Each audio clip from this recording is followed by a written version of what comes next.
안디옥 교회 선지자들과 교사들이 있으니 곧 바나바와 니게르라 하는 시몬과 구레네 사람 루기오와 분봉왕 헤롯의 젖동생 마나엔과 및 사울이라. 주를 섬겨 금식할 때 성령이 이르시되 내가 불러 시키는 일을 위하여 바나바와 사울을 따로 세우라 하시니 이에 금식하며 기도하고 두 사람에게 안수하여 보내니라. 두 사람이 성령의 보내심을 받아 실루기아에 내려가 거기서 배 타고 그브로에 가서 살라미에 이르러 하나님의 말씀을 유대인의 여러 회당에서 전할세 요한을 수행원으로 두었더라. 또 온 섬 가운데로 지나서 바보에 이르러 바 예수라 하는 유대인 거짓 선지자인 마술사를 만나니 그가 총독 서기오 바울과 함께 있으니 서기오 바울은 지혜 있는 사람이라. 바나바와 사울을 불러 하나님의 말씀을 듣고자 하더라. 이 마술사 엘루마는 이름을 번역하면 마술사라.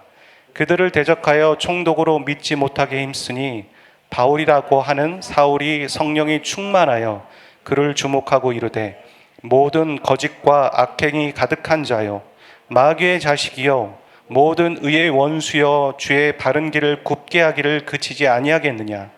보라 이제 주의 손이 내 위에 있으니 내가 맹인이 되어 얼마 동안 해를 보지 못하리라 하니 즉시 안개와 어둠이 그를 덮어 인도할 사람을 두루 구하는지라. 이에 총독이 그렇게 된 것을 보고 믿으며 주의 가르치심을 놀랍게 여기니라. 아멘. 하나님은 안디옥 교회를 통해서 바나바와 바울을 파송하셨습니다. 드디어 이방인 선교가 본격적으로 시작되는 겁니다. 여러분은 어떻게 느꼈는지 모르겠지만 너무나도 감동적이고 역사의 시작입니다. 하나님께서 예루살렘과 온 유대와 사마리아와 땅끝까지 이르러 내 증인이 되라고 했는데 사람들은 좀처럼 움직이지 않았습니다. 하나님이 말씀하셨기 때문에 하나님이 역사하시는 겁니다. 드디어 안디옥 교회를 통해서 이방인 선교가 시작되는 것이죠. 그리고 파송되어서 선교가 시작됩니다. 이 파송된 선교팀 일행은 총 3차례에 걸쳐서 선교 여행을 떠납니다. 우리가 알고 있는 것처럼 바울의 1차, 2차, 3차 선교 여행이라고 하죠. 그리고 오늘 정한 본문은 그 바울의 1차 선교 여행에 해당됩니다. 여러분이 알고 있는 선교의 형태는 어떤 것입니까? 우리가 보통 알고 있는 선교의 형태는 한 선교사님이 파송되어서 한 지역에서 오랫동안 장기 선교사로 마치 뼈를 묻듯 거기에서 선교 사역을 하는 것을 생각하실 겁니다. 하지만 우리가 몰라서 그렇지 많은 선교 전략과 방법들이 존재합니다. 그 중에 바울은 한 곳에 오래 머물러 있었던 것이 아닙니다. 일정 기간 머물러서 전도하고 복음을 전하고 그리고 거기에 교회가 세워졌으면 다시 다른 곳을 이동하여서 복음을 전하고 그가 의도했든 의도하지 않았든 성령께서 그렇게 인도하셨습니다. 그게 바로 오늘날로 굳이 얘기하자면 순회 선교사입니다. 한 지역에 있는 것이 아니라 계속 그 지역을 이동하면서 복음을 전하고 그렇게 했던 것이죠. 바울의 1차 선교 여행의 경로와 사역의 모습을 보면 이렇게 정의할 수 있습니다. 13장 4절에서 12절은 그브로 섬에 머물렀습니다. 오늘 우리가 읽었던 본문에 해당됩니다. 총독에게 복음을 전하는데 무당 엘루마가 있었다는 거예요. 이 엘루마라는 사람은 오늘날로 따지면 무당입니다. 근데 복음을 전하는 것을 이 사람이 막았습니다. 그때 바울은 엘루마에게 영적 전쟁을 선포하고 영적인 선포를 해버립니다. 그래서 뭐라고 얘기합니까? 하나님의 길을 굽게 하는 너희야. 사단이라고 말한 거죠. 그러면서 네 눈이 멀지어다 이렇게 선포한 거예요. 그랬더니 엘루마의 눈이 잠시 멀어버렸습니다. 그리고 이 모습을 본 총독은 놀라고 그냥 두려워했던 것이 아니라 오히려 예수님을 믿는 계기가 된 것입니다. 우리도 그렇습니다. 우리의 신앙생활 가운데도 어떨 때는 이렇게 도와주세요, 이렇게 해주세요 하나님께 간구하는 것도 필요하지만 영적인 선포를 해버려야 될 때가 있습니다. 우리가 자기 전에 이상한 소리가 들린다고 얘기하는 사람들도 간혹 있죠. 막 온갖 잡소리가 들려서 잠을 못 잘 때가 있어요. 저도 가끔 그럴 때가 있는데 여러분 어떻게 하십니까? 잊으려고 하고 음악을 틀고 잠시 산책을 할 때도 있겠죠. 다양한 방법으로 그것을 떨쳐보낼 수도 있을 것입니다. 하지만 저는 그런 분들에게 이런 걸 추천합니다. 예수님의 이름으로 떠나갈지어다. 한번 선포해 보십시오. 내 귀에 이상한 잡소리를 주는 모든 것들은 예수님의 이름으로 떠나가라. 이렇게 선포하는 겁니다. 그러면 순식간에 떠나는 것을 경험하게 됩니다. 안 해본 사람은 그렇게 쉽게 할 수가 없습니다. 그리고 어떤 때는 가위에 눌릴 때 잠결에 그렇게 선포하라고 얘기합니다. 그러면 저한테 돌아오는 대답이 꿈속에 어떻게 그걸 합니까? 그렇게 얘기하는데 평소에 보면 꿈속에도 할 수 있습니다. 그렇게 해서 순식간에 떠나는 걸 봅니다. 우리 인생 가운데 어떤 때는 간구와 간청과 기도할 때도 있지만 영적인 선포를 해버려야 될 때가 있습니다. 저와 여러분이 그렇게 한번 실천해 보시길 바랍니다. 영적인 어두운 것들은 떠나갈지어다. 나에게 고정적으로 계속해서 유혹을 주는 모든 것들은 예수님의 이름으로 떠나라. 선포하시길 바랍니다. 그렇게 했더니만 그 모든 것들이 잠시 눈을 멀었고 사단의 역사가 떠나가게 됐고 그래서 총독이 예수님을 믿게 되었습니다. 바울은 여기에서 그치지 않았습니다. 13장 13절에서 52절에 보면 지옥을 이동합니다. 비시디아 안디옥을 갑니다. 비시디아 안디옥에 가서 바울은 회당을 찾아갔습니다. 여기서 회당이라는 말이 중요한데 회당은 디아스포라 유대인들이 율법을 가르치기 위해서 정해놓은 공간이고 교육기관 같은 거였습니다. 그래서 그곳에서 말씀을 전할 기회가 있었습니다. 그래서 바울에게 당신 랍비인 것 같은데 한번 말씀을 전하세요. 그런 기회가 주어진 거죠. 그래서 바울은 올코니하고 그때 복음을 전한 겁니다. 예수님은 우리의 죄를 위해 죽으셨지만 그 예수님이 우리의 죄를 위해 부활하셨습니다. 그렇게 선포했더니만 사람들이 이 복음의 증거를 듣고 예수님을 믿기 시작했다고 나옵니다. 43절에 그렇게 나오죠. 그리고 44절에 보면 이것이 소문이 났습니다. 그리고 사람들이 더 믿고자 하여 모여든 것입니다. 여러분, 사람들이 믿고자 하여 모여드는 계기가 뭐였습니까? 바울이 담대하게 복음을 전했기 때문입니다. 어떤 때는 우리가 갈등을 느낍니다. 내가 이렇게 얘기하면 저 사람이 들을까 말까. 혹시 내가 거절감을 느끼는 건 아닐까? 이런 생각들을 하죠. 그것들에 대해서 담대해야 합니다. 어떤 때는 성령께서 우리에게 담대하게 선포하라 말씀하시면 선포해야 합니다. 왜냐하면 우리의 실력을 믿는 것이 아니라 우리가 전하는 복음이 능력이 있기 때문입니다. 아멘. 복음이 능력이 있기 때문에 전하는 겁니다. 그런데 여기서도 몇몇 유대인들이 시기했다고 나옵니다. 45절에. 유대인들이 이 사람들을 선동해서 바울 일행이 복음 전하는 걸 막는 겁니다. 그래서 바울 일행은 비시디아 안디옥에서 쫓겨났습니다. 그리고 다른 곳으로 이동하는 거죠. 14장 1절부터 15절에 보면 이고니온으로 갑니다. 이때도 회당을 먼저 찾았습니다. 유대인들이 많이 모인 곳, 복음을 전할 수 있는 기회. 그래서 회당을 찾아서 복음을 전합니다. 거기서도 허다한 무리가 예수님을 믿었다고 14장 1절에 나오고 있습니다. 여기서도 복음을 전했는데 복음을 믿지 않는 유대인들이 또 방해합니다. 위협합니다. 너 복음 전하면 죽는다 뭐 이렇게 얘기했겠죠. 그게 2절과 5절에 나옵니다. 그래서 바울 일행은 또 다시 지역을 이동합니다. 그 다음 이동한 곳이 14장 6절부터 21절에 보면 루스드라와 더베였습니다. 그곳에서 바울은 한 안진뱅이에 주목합니다. 여러분, 안진뱅이라고 다 안진뱅이가 아닙니다. 베드로가 성전 미문에 있는 안진뱅이를 주목했다라는 얘기를 우리가 사도행전 3장인가에 봤죠.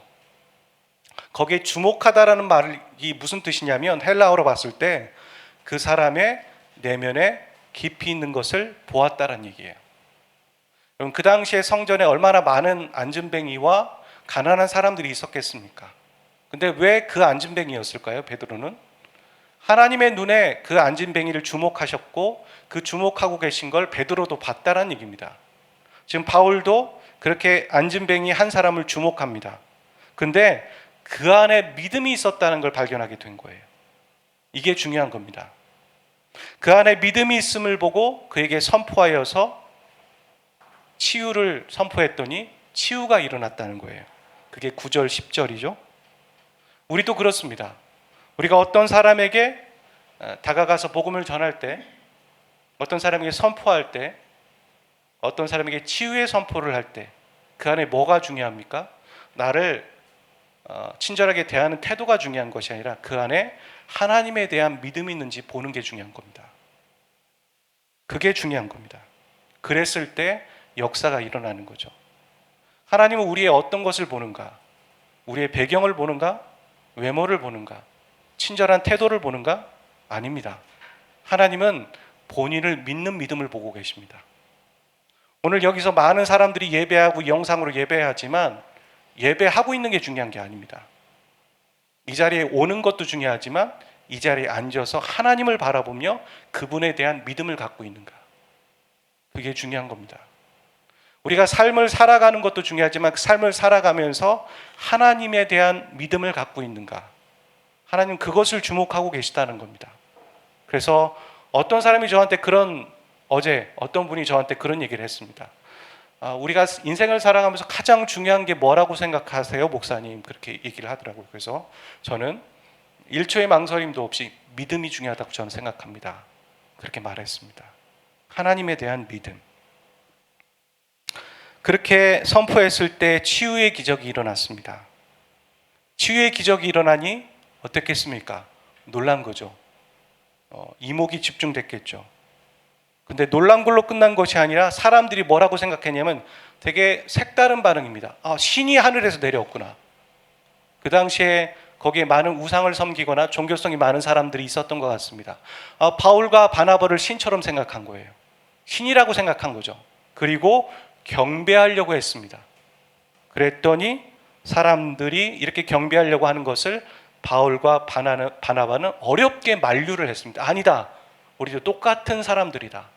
막았습니다. 그게 11절과 18절에 나오죠. 여러분, 그런데 바울 일행이 이미 거쳐갔던 안디옥과 이고니온, 저기 보이시죠? 안디옥과 이고니온에 있던 유대인들이 여기까지 바울 일행을 쫓아서 온 겁니다. 집요하죠. 뭘 하려고요? 바울이 복음 전하는 걸 막기 위해서요.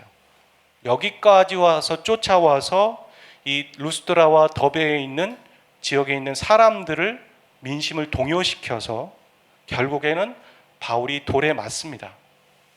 그리고 돌에 맞아서 쓰러졌습니다. 쓰러졌고 사람들은 죽었구나 생각하고 간 거예요. 그런데 어떤 일이 일어납니까? 19절에 보니까 툭툭 털어서 일어나는 거예요. 제가 봤을 때는 죽은 척한 것 같지는 않고, 왜냐하면 바울이 목숨을 아끼지 않고 삶을 살아가려고 했는데 죽은 척 했겠습니까? 돌에 잘못 맞은 거예요. 정확히 맞았으면 죽었을 텐데 잘못 맞아서 기절한 것 같아요. 성경에 나와 있지 않지만 기절한 것 같아요. 그랬다가 정신을 차리고 일어난 것 같습니다. 천만 다행이죠. 그리고 다시 이렇게 다른 곳으로 이동하는 겁니다. 이게 바울의 1차 선교 여행의 내용입니다. 긴 내용을 짤막하게 설명해 봤습니다. 정리해 보면 무엇입니까? 하나님은 교회를 통해서 이들을 파송했고 이들이 가는 곳마다 복음을 전했는데 복음이 전해지는 곳마다 어떤 일이 일어났습니까? 놀라운 구원의 소식이 일어났다는 거예요. 열매가 많았다라는 얘기입니다. 하지만 어떤 일도 있었습니까? 열매도 많았지만 사단의 역사와 그 복음을 방해하는 세력들이 있었다라는 거예요. 그게 심했다라는 거죠. 여러분, 이것은 어찌 보면 뗄래야 뗄 수 없는 일입니다. 하나님이 역사하시는 곳에는 사단이 방해가 있는 거예요. 그렇죠? 우리는 이것을 오해하면 안 돼요. 사단이 나를 방해하는구나, 너무 세다, 이렇게만 생각할 것이 아니라 동전의 이면에 뭐가 있습니까? 하나님의 역사가 있기 때문에 방해도 있는 거구나, 그렇게 생각하셔야 하는 것이죠. 그래서 우리는 그것에 굴하지 않아야 됩니다. 하나님의 역사와 하나님의 은혜가 있는 곳이구나, 그걸 생각해야 되는 것이죠. 그러니까 한마디로 정리하면 열매도 많았지만 저항도 심했다라는 거예요. 여러분 1차 선교 여행의 거리가 얼마 정도냐면요. 2253km 정도 됩니다. 이 거리가 어느 정도 되냐면 제가 재봤더니 인터넷에 재봤죠. 예. 한국에서 저기 중국의 청두 정도까지 가는 거리, 내륙에 있는 청두까지 가는 거리입니다.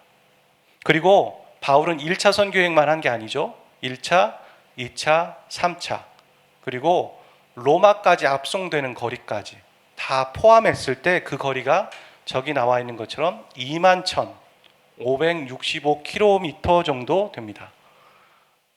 이 거리가 어느 정도냐면 한국에서 미국까지 갔다가 다시 미국에서 한국으로 돌아오는 왕복의 거리입니다. 거의 비슷하게. 어마어마하죠. 우리가 한국에서 미국으로 뭐 텍사스 정도까지 갈 때도 한 14시간 정도 걸리거든요. 비행기로. 시속 900km의 속도로 간다 해도 그 어마어마한 거리를 왕복했다라는 거예요. 바울은. 오늘날처럼 비행기가 있었던 것도 아니고 좋은 교통수단이 있었던 것도 아니고 배도 타고 또 어떤 때는 걸어서도 가고 어떤 때는 강도와 핍박과 혹은 살해의 위협까지 느끼면서 바울은 간 거예요. 오늘 잠깐 봤지만 매번 가는 곳마다 구원의 역사도 있었지만 핍박도 있었잖아요. 그의 선교 여행이 이랬다는 말입니다. 근데 이런 질문을 해볼 수 있죠. 무엇이 이렇게 바울을 움직일 수 있었는가? 무엇이 그렇게 중요했기 때문에 무엇이 중요한데 바울이 이렇게 여기까지 이런 장거리의 거리를 걸으면서 선교를 할 수 있었을까? 여러분 궁금하지 않으십니까? 어떤 것이 바울을 움직일 수 있었을까? 그것은 바로 바울 안에 있는 비전과 사명이 있었기 때문입니다. 그것이 없이는 죽었다 깨어나도 움직일 수 없습니다. 우리는 보통 자녀들에게 넌 꿈이 뭐니? 이렇게 묻죠. 그 꿈을 묻지만 또 다른 말로 그걸 비전이라고 말합니다. 그리고 어떤 때는 비전과 사명을 이렇게 섞어 쓰기도 합니다. 저는 오늘 이 비전과 사명에 대해서 이야기해 보려고 합니다. 바울을 움직였던 그리고 우리를 움직일 수 있는 건 바로 또한 비전과 사명을 갖고 있을 때 움직이기 때문입니다. 비전은 라틴어로 보다라는 말을 갖고 있어요. 보다. 뭘 보는 것인가? 내가 내 인생을 객관적으로 보는 것. 그것을 인생관이라고 합니다.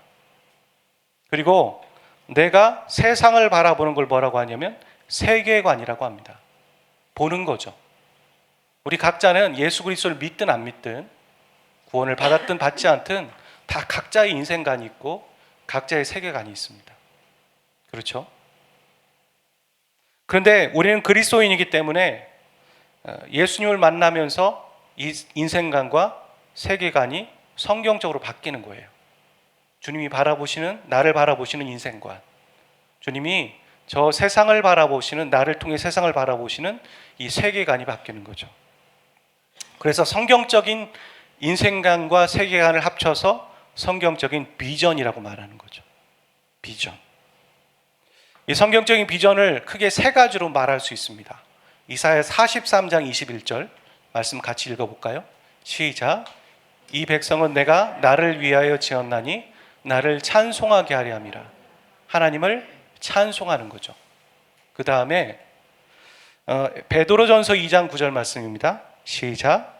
그러나 너희는 택하신 족속이요 왕같은 제사장들이요 거룩한 나라요 그의 소유가 된 백성이니 이는 너를 어두운 데서 불러내어 그의 기약 빛에 들어가게 하시니에 아름다운 덕을 선포하게 하려 하심이라.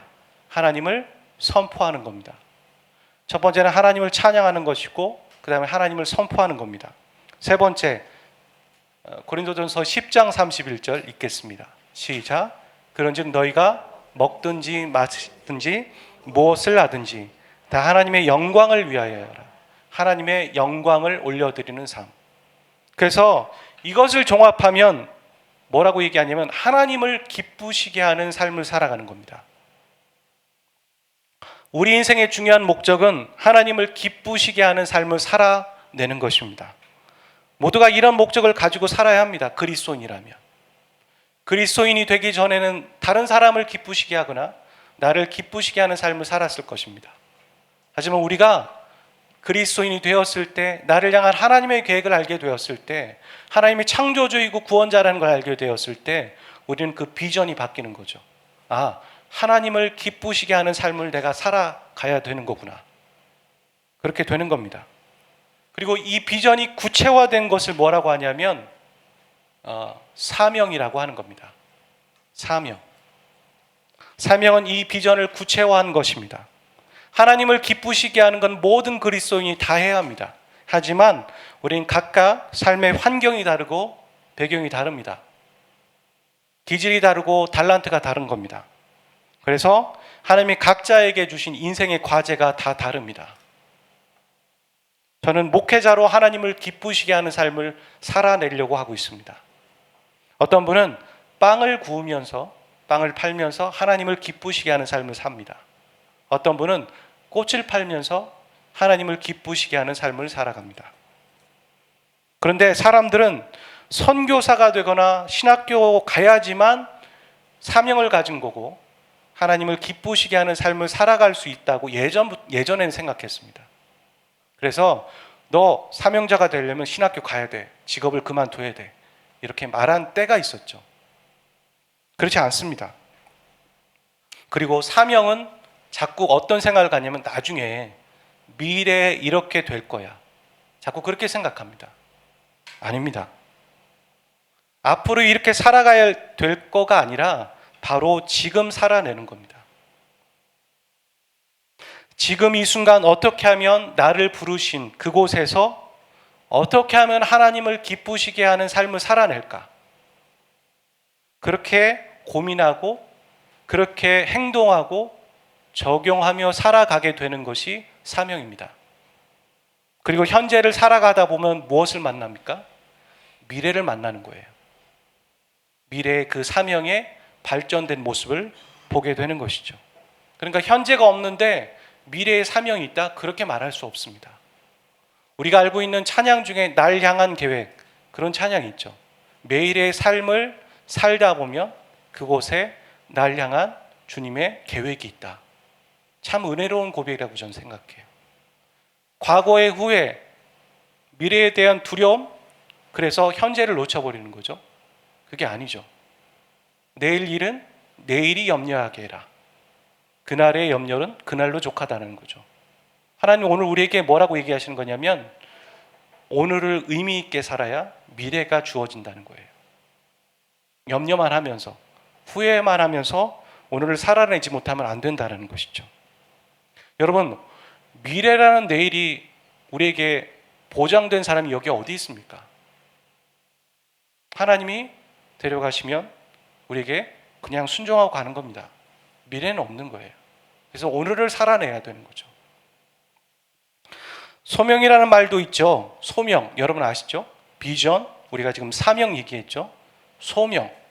이 소명은 저는 사명에 대한 좀 더 적극적이고 강력한 표현이라고 생각합니다. 왜냐하면 소명이라는 말은 콜링이에요.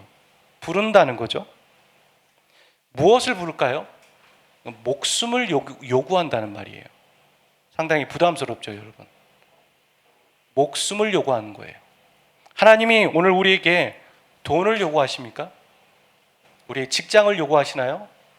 여러분이 하고 싶은 일들에 대해서 빼앗으시면서 그거 하지 마 이렇게 말씀하시나요? 오해하시는 거예요. 하나님이 그리스도인은 우리에게 요구하시는 게 있는데 그건 목숨을 요구하시는 겁니다. 그래서 콜링이라고 얘기하는 거예요. 하나님이 나의 생명을 요구하시면서까지 그 일을 맡기신다는 것을 자신도 안다라는 것, 그게 콜링이에요. 우리 인생에서 내 목숨을 걸면서까지 하나님을 위해 하나님을 기쁘시게 하는 일을 찾았고 발견해서 그 일을 할 수 있다면 그 사람은 행복한 사람입니다. 여러분, 그런 일을 찾으셨어요? 여러분의 목숨을 걸면서까지 그 일을 해야겠다. 그리고 그 일을 하나님이 나에게 맡기신 게 분명해. 이런 소명을 갖고 있는 분이 있으십니까? 그분은 행복한 사람입니다. 우리는 목숨 걸 만한 일을 찾지 않았어요. 그래서 갈등하고 고민하는 거예요. 바울은 하나님을 기쁘시게 하는 삶을 살기 원하는 비전이 있었습니다. 언제 그 비전을 갖게 되었습니까? 그가 다메섹 도상에서 예수님을 만난 거죠. 그리고 3일 동안 눈이 멀었습니다. 금식했습니다. 단식 같은 느낌이죠. 고민한 거예요. 아니, 내가 그렇게 핍박했던 예수 그 이단의 추종자들을 내가 잡아 죽이고 가두었는데 그분이 하나님이시라고 충격을 입은 거예요. 그러다가 눈이 떠진 다음에 그는 바로 회당에 가서 예수를 전합니다. 이게 비전이죠. 그전에는 예수 믿는 사람을 핍박하는 게 비전이었어요. 자신의 인생관이었고 세계관이었죠. 그런데 예수님을 만나는 순간 그의 인생관과 세계관이 바뀌는 거죠. 성경적으로. 그리고 바울은 자신을 이방인의 선교사로 살아가라고 부르셨다라는 소명을 발견하게 되는 거죠. 비전에서 소명으로. 그리고 그는 사명자였습니다. 내 이 목숨을 아끼지 않고 그 이방인에게 복음을 전하다 죽겠노라. 그렇게 결정한 것이죠. 그래서 그는 2만 킬로가 넘는 이 거리를 다닌 것입니다. 여러분은 어떠십니까? 여러분은 비전을 갖고 계십니까? 여러분은 소명을 갖고 계신가요? 여러분은 사명자이십니까? 여러분 자신을 향한 성경적인 인생관을 갖고 계세요? 여러분 자신을 향한 하나님의 세계관을 갖고 계십니까? 갈라디아서 1장 10절에 보면 이렇게 말씀합니다. 이제 내가 사람들에게 좋게 하랴, 하나님께 좋게 하랴, 사람들에게 기쁨을 구하랴, 내가 지금까지 사람들의 기쁨을 구하였다면 그리스도의 종이 아니니라. 사람을 기쁘시게 하는 삶을 살려 하고 사람의 눈치만을 보려 하는 삶을 멈추시길 바랍니다. 하나님을 기쁘시게 하는 삶을 살기로 오늘 결정하십시오. 저는 이거 하나만으로도 여러분이 오늘 예배에 올 이유가 있다고 생각합니다. 다른 거 다 뒤로 하더라도 여러분 하나님을 기쁘시게 하는 삶을 살겠습니다라고 오늘 이 시간 고백하고 결정하십시오. 오늘 우리가 하나님의 사람이 되는 것이 바로 비전의 사람이 되는 것입니다. 오늘 우리가 하는 결단과 결정은 아마 우리 입술을 바꾸겠죠. 그리고 기도가 될 것입니다. 그리고 그 기도는 하나님이 들으십니다. 그 다음엔 하나님이 우리를 통해 그리고 하나님이 일하시는 겁니다. 그래서 우리의 결단과 결정이 되게 중요합니다. 우리가 설교가 마치고선 그렇게 기도할 것입니다. 여러분을 콜링하겠습니다. 하나님을 기쁘시게 하는 삶을 살아가십시오. 이때까지는 내가 남의 눈치 보고 사람들을 기쁘시게 하는, 부모를 기쁘게 하는 그런 삶을 살았다면 내가 오늘 하나님 앞에 결단합니다. 하나님을 기쁘시게 하는 삶을 살겠습니다라고 결정하십시오. 그것이 구체적으로 무엇인지 잘 모르지만 그렇게 살겠습니다. 그리고 그 다음은 사명을 발견하는 겁니다. 사명자가 되시길 바랍니다. 여러분, 이 사명은 하루아침에 발견되어지는 것은 아닌 것 같습니다. 바울의 인생을 봐도 그렇습니다. 바울은 아까 말씀드린 것처럼 예수 믿는 자를 핍박하다가 옥에 가두는 일을 열심히 하다가 그가 다메섹으로 가는 길에, 그날도 예수 믿는 사람을 잡으러 가는 길이었어요. 다메섹으로 가는 도중에 그 길에서 예수님을 만납니다. 예수님이 찾아오신 거죠. 그리고 그는 3일을 금식하고 그리고 예수님을 증거합니다. 하지만 그는 이방인의 선교사로 살겠다라는 사명을 그 자리에서 바로 발견한 게 아니에요. 유대인의 회당에서 복음을 전했지만 그는 환영받지 못했어요. 살해의 위협까지 느꼈습니다. 그래서 밤중에 바구니에 타서 탈출을 해요. 그리고 아라비아 광야에서 3년을 삽니다. 광야라는 곳은 아무것도 없어요. 거기서 그냥 지낸 거예요. 그리고 3년이 지난 다음에 어디로 돌아가냐면 예루살렘으로 돌아갑니다. 본인을 받아주기를 기대한 거예요. 하지만 거기서도 예수님의 제자들이 그를 배척했죠. 야, 네가 몇 년 전까지만 해도 예수 믿는 사람을 핍박했던 사람인데 우리가 뭘 믿고선 너를 받아주니? 그렇게 말한 거예요. 그래서 바울은 자신의 고향인 다소로 갑니다. 예루살렘에서 다소까지 거리가 꽤 멀어요. 거기 고향으로 시골로 가서 10년을 지냅니다. 여기서 개인의 경건과 신앙생활을 한 것 같아요. 그러니까 바울은 13년 동안 뭐 이렇다 할 뭐가 없었어요. 13년을 기다리거나 경건 생활을 하면서 그냥 보낸 거예요. 그러다가 우리가 알고 있는 것처럼 우리가 지지난 시간에도 말씀을 들었지만 바나바가 이 다소에 있는 바울을 찾아오는 거죠. 우리 같이 사역합시다. 그리고 그를 안디옥 교회로 데리고 오는 거죠. 그래서 이 안디옥 교회에서 바나바와 바울을 파송한 거잖아요. 그제서야 그는 이방인 선교사로 삶을 살아가고 사명을 조금씩 발견하게 되는 겁니다. 여러분, 이방인 선교사로 파송을 받았기 때문에 사명이 바로 있었습니까? 그는 1차, 2차, 3차 선교 여행을 하면서 뭐를 알게 됐냐면 구체적으로 하나님이 자신을 부르시는 저 땅끝이 스페인이라는 걸 알았어요. 서바나. 로마서에 그렇게 쓰고 있는 거죠. 내가 한 번도 가보지 않았던 로마 교회 여러분, 내가 가서 여러분과 교제하기 원합니다. 그리고 여러분을 잠시 보고 여러분의 후원을 잊고 제가 스페인 서바나로 가기를 원합니다. 바울은 이 사명을 그제서야 발견한 거예요. 여러분, 깨어진 가정에서 성장한 어떤 사람이 있다고 생각해 보십시오. 그의 당장의 소원과 바람은 무엇일까요? 어찌 보면 그 가정에서 분리되는 걸 그는 원할지 몰라요. 이 지긋지긋한 가정에서 내가 떠나야겠다. 근데 그가 하나님을 만나고 기도하다가 하나님이 말씀하시는 거죠.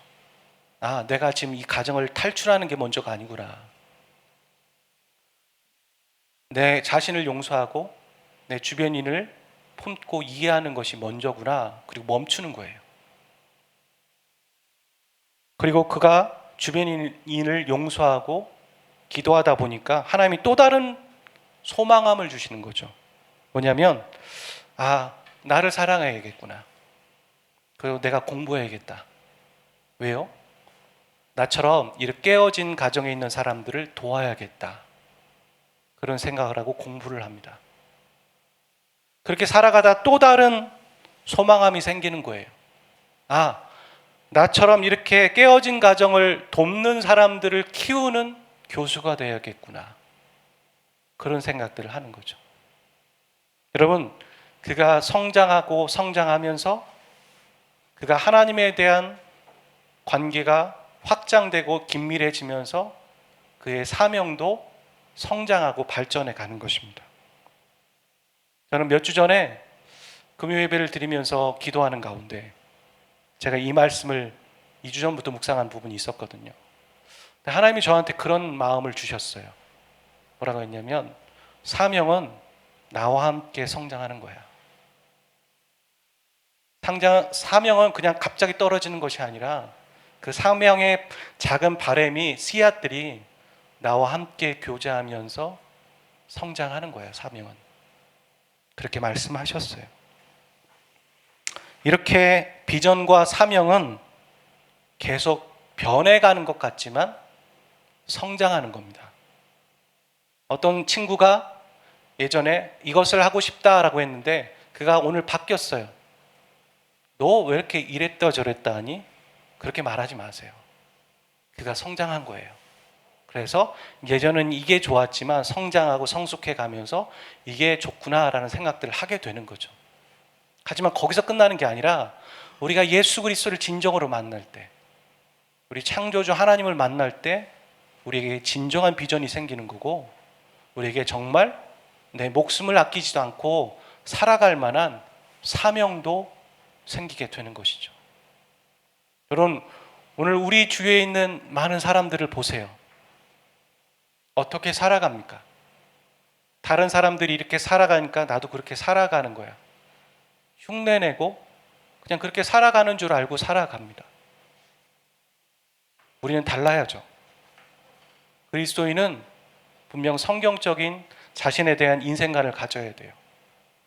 하나님이 나를 향한 놀라운 계획을 갖고 계십니다. 그리고 이 세상을 바라보는 또 다른 성경적인 세계관을 가져야 되죠. 복음을 전하러 갔는데 어떤 사람이 총독에게 복음을 전하러 갔는데 총독을 방해하는 어떤 사람이 있는 거죠. 방해하는구나. 그 너머에 영적인 세계를 볼 수 있는 성경적인 세계관이 있어야 된다는 겁니다.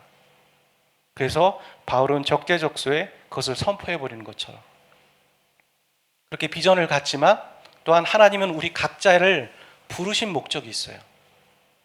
목사님, 저는 가정주부인데요. 가정주부를 향한 사명이 있는 거예요. 하나님은 거저 우연히 부르지 않으세요. 하나님의 선택과 부르심엔 후회가 없다라는 거죠. 다 각자를 향한 놀라운 계획을 갖고 계십니다. 여러분, 여러분의 자존감이 영적인 자존감으로 회복되시기를 주의 이름으로 축복합니다. 우리 한 사람 한 사람은 하나님 앞에 귀한 존재입니다. 그래서 하나님이 우리에게 각자를 부르신 사명이 있어요. 그것을 하나님 앞에서 발견해야 합니다. 하나님 앞에서. 여러분, 아까 어떤 사람의 예를 말씀드렸죠. 어떤 사람이 처음에는 그 가정을 떠나는 것이 소망이었다고. 하지만 그 소망이 조금씩 바뀌어가더라고. 나는 이런 보잘것없는 이런 것들을 갖고 있는데요. 아닙니다. 하나님 여러분에게 하나님 앞에서 거룩한 소망을 주셨다면 그게 소명입니다. 그걸 키워가셔야죠. 이거 보잘것없는 거야가 아니라는 말입니다. 저는 그런 소망이 있습니다. 이 베델교회를 통해서 베델교회가 대단하다, 뭐 하찮다 이게 아니라 베델교회를 통해서 이 땅에 교회가 왜 저래야 되나, 혹은 교회는 다 이상한 곳이야 라고 생각하는, 혹은 예수 믿고 떠났던 사람들이든 예수님을 믿지 않던 사람들이든, 교회가 저런 곳이구나, 목회자가 저런 사람이구나, 성도가 저런 사람이구나 하면서 작은 소망을 줄 수 있는 역할을 이 베델교회와 제가 할 수 있으면 좋겠다, 그런 소망감이 있습니다. 하나님이 우리를 통해서 그런 일을 하시기를 원한다고 저는 또한 생각합니다. 그걸 어떻게 할 수 있는가? 이 교회가 개척된 이후에 하나님께서 보내주시는 사람들을 보며 그런 영혼들을 보내주시고 또 우리를 통해서 또 같이 새로워지는 것들을 보게 되는 것이죠. 말씀을 통해, 성령을 통해, 그리고 복음을 통해. 그것들을 우리가 보고 있다는 것은 우리의 실력이 대단해서가 아닙니다. 성령께서 우리에게 함께 하시고 일하고 계시다는 증거이죠. 하나님이 바람을 어디로 부르기를 원하시는가? 그 바람 부는 방향을 찾고 그 바람 부는 방향을 향하여서 우리가 달려간다면 반대 방향으로 가는 것보다는 솔직히 쉬울 거예요. 여러분, 세상의 흐름과 또 시대의 흐름을 읽는 것도 매우 중요합니다.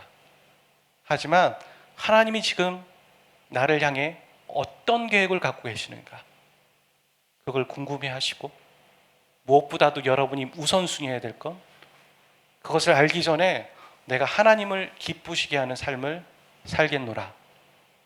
오늘 이 시간 결단하시고 고백하시는 저와 여러분 되시길 주의 이름으로 축복합니다. 비전의 사람 되십시오. 소명의 사람 되십시오. 그리고 그 비전과 소명의 사람이 되어서 또 다른 비전과 소명이 없이, 그래서 소망 없이 살아가는 사람들에게 소망을 전해주는 그런 사람, 그런 통로 되시기를 주의 이름으로 축복합니다. 우리 같이 찬양하고 기도하도록 하겠습니다. 두 손 들고 찬양합니다. 다시 오실 왕 여호와께 오직 주만이 나를 다스리네. 두 손 들고 찬양합니다. 두 손 들고 찬양합니다. 다시 오실 왕 여호와께 오직 주만이 나를 다스리네.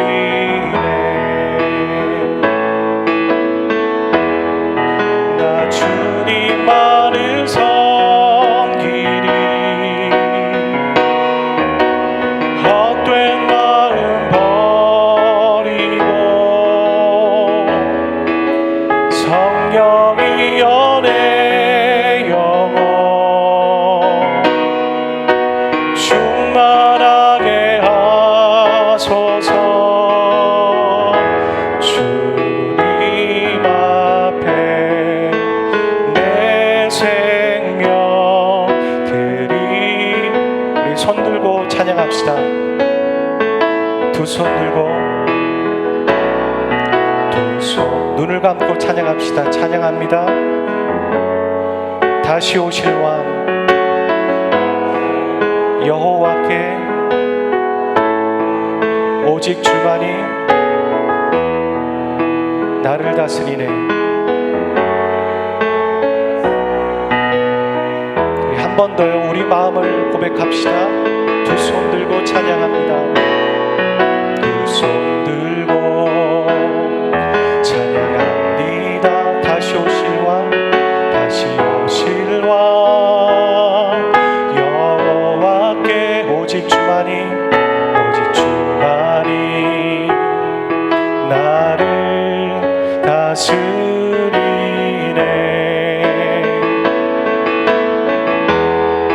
나 주님만을 섬기리. 헛된 마음 버리고 성령이여 내 영혼 충만하게 나 주님만을 섬기리. 나 주님만을 섬기리. 헛된 마음 버리고 성령이여 내 영혼 충만하게 나 주님만을 섬기겠습니다. 내가 주님을 기뻐하시게 하는 삶을 살겠습니다. 헛된 마음 버리고 헛된 마음 버리고 성령이여 내 영혼 충만하게 하소서. 충만하게 하소서. 주님 앞에 내 생명 드리리다. 우리 같이 손을 가슴에 얹고 기도합니다. 하나님, 나의 인생이 주님 기뻐하시는 삶을 살겠습니다. 나를 다시 만나 주십시오. 나를 향한 하나님의 소명을, 사명을 발견하기를 원합니다. 내가 비전의 사람 되기를 원하고 사명의 사람 되기를 소원합니다. 바울이 13년 혹은 그 이상 걸렸지만 그 작은 사명이 발전하고 씨앗이 자라 열매를 맺듯 내 안에 있는 그 작은 바램과 소망이 하나님으로 인하여서, 하나님과 교제함으로 인해서 성장하고 열매 맺기를 소원합니다. 하나님 찾고 하나님을 만나는 일들을 게을리 하지 않겠습니다. 혼날까봐 두려워서가 아니라 하나님이 나를 부르신 그 주님 소망이 성장하고 자라기를 위해서 하나님 가까이 하겠습니다.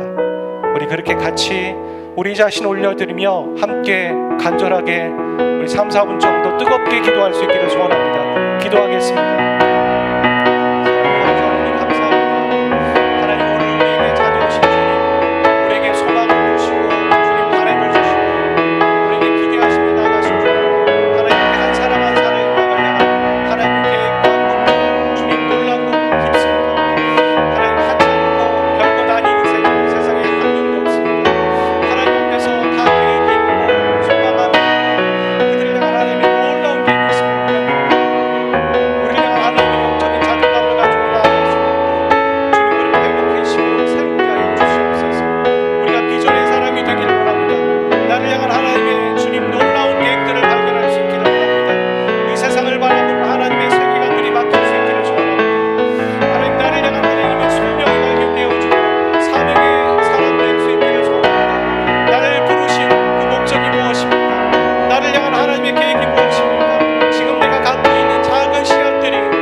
사랑의 아버지 하나님, 비전의 사람 되기를 원합니다.